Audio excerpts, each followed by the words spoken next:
So, Google, why exactly are the features on YouTube so crappy anyway? Why are you asking me? I'm a search engine. Fair point. So what are you going to review today? Video games. As in a specific game, or the entire industry? Out of those two, the second one. Why? Why not, Google? Why not? A lot of people think that video games first got their start in the 1970s and 80s, but actually, what is thought to be the very first video game was created in October of 1958 by physicist William Higginbotham. It was a very simple game of tennis which was very similar to Pong, bearing in mind this came out around 20 years earlier. Today, the gaming industry is worth £1.7 billion and has currently got 1.2 billion people playing them worldwide. And it's not really that hard to see why. From the first-person shooters on your next-gen home consoles, to the little apps and games that you can play while on your mobile, on the go. Games take all different shapes and sizes. And of course, video games being what they are, like with most other forms of entertainment, you get a lot of good and you get a lot of bad. From the awesome, expansive story of Metal Gear Solid 5, to the hidden gems such as Oddworld's Stranger's Wrath, all the way down to the shit pile that is E.T. for the Atari 2600, or Superman 64 for the N64. Games have a variety of good and bad. Fortunately for gamers such as myself, the overwhelming majority of games turn out to be good. Unless we're talking about movie tie-in video games, in which case 99% of the time you're looking at a bunch of shite. Video games have the opportunity, unlike every other medium, to take us into a world and have you, the player, interact with it. Explore the landscape, understand the story, interact with the wonderful characters. Or it doesn't even have to be an RPG, it could just be a simple point and click adventure. It could just be a simple one player adventure where you are the only thing that you interact with and you must make your way through the environment getting from point A to B like Limbo.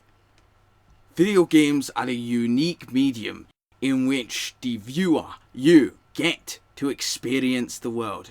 And yes, I know a lot of people feel like they experience the world in movies such as The Avengers, or Age of Ultron, or many other movies. But there's a difference to watching Iron Man and actually being Iron Man. And I'm not talking about the shitty Iron Man games released on the Xbox and PlayStation. No, I'm talking about the Iron Man mod in GTA 4 and 5. Those are fucking awesome. I recommend them. In my honest opinion, video games are the closest we can actually get to exploring and being part of fantasy worlds, where we can actually be Jedis, where we can be the saviours of universes, or the smallest ant making his way from point A to B, saving our girlfriends or being the bad guy. It's completely up to you and the game that you play. Now, since I've only got 5 minutes to discuss video games as a whole, I want to briefly go on to the elephant in the room about whether video games are art or not. In my personal opinion, fuck yes. However, there's an article I'm going to link to down below in the descriptions by the famous movie critic Roger Ebert, who was notorious for saying that video games aren't art and can actually never be art.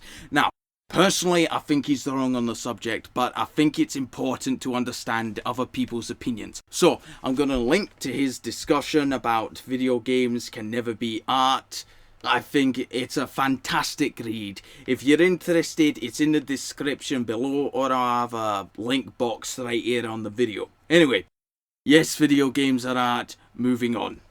In conclusion, video games are as popular as they are because they can do things that no other art form can do. They interact with you. They create entire worlds where your choices matter. They create grand stories and magnificent character arcs, all centered around your interaction. Video games can be whatever you want them to be. Hell, there are video games out now where you can actually create your own games. Tabletop Simulator being one of them, Project Spark being another. You can literally create your own expansive games, unlike the movies. Unlike cinema, paintings, or pictures, books, or novels, whatever the fuck else. You don't get an input on the world that happens, that is created in front of you. In video games, you do. And I think that's what makes it stand above the other forms of entertainment, and why it actually is an almost £2 billion industry.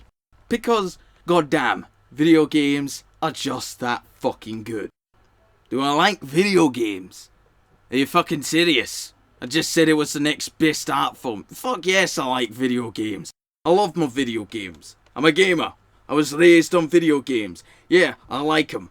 I rate video games 5 out of 5. Because yeah, there's a lot of that shit that comes with it. Do I recommend video games? Fuck yes. Look, I'm not gonna lie, even if you don't enjoy Super Mario or Call of Duty, there are plenty of other fucking video games out there. There are PC games, there are Flash games, there are mobile games. There's something for everyone. There you go. Review's over. Video games are awesome. If you didn't know that already, well now you know. Now, if you'll excuse me, I just realised emulators are a thing and apparently they have it up to the Nintendo Wii. Because I'm stuck in the internet and I don't exactly have access to my library of fucking video games. So, goodbye for now, you beautiful bastards. I think I'm gonna go play some good old Game Boy Advance games. Maybe start off with Pokemon. Goodbye for now.